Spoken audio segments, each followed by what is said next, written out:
Un trou noir colossal.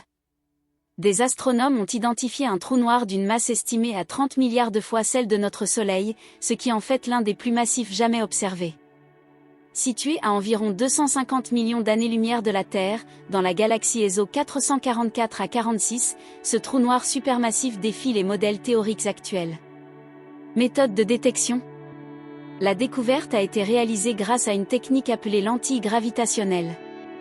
Ce phénomène, prédit par la théorie de la relativité générale d'Einstein, se produit lorsque la lumière provenant d'un objet distant est déviée par la gravité d'un objet massif, comme un trou noir, situé entre l'objet et l'observateur.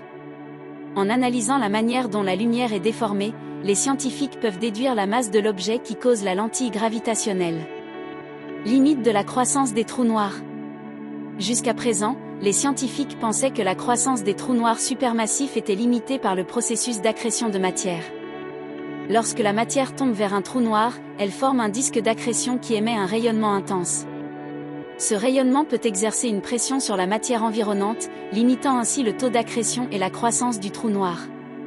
Cependant, la découverte de ce trou noir gigantesque suggère que d'autres mécanismes pourraient être en jeu. Implications et questions ouvertes. Cette découverte soulève de nombreuses questions sur la formation et l'évolution des trous noirs supermassifs. Comment un trou noir peut-il atteindre une telle masse? Existe-t-il une limite supérieure à la taille des trous noirs? Quelles sont les implications pour la cosmologie et notre compréhension de l'univers? Recherche future. Les astronomes prévoient d'utiliser des télescopes plus puissants, tels que le télescope spatial James Webb, pour étudier plus en détail ce trou noir colossal et d'autres objets similaires.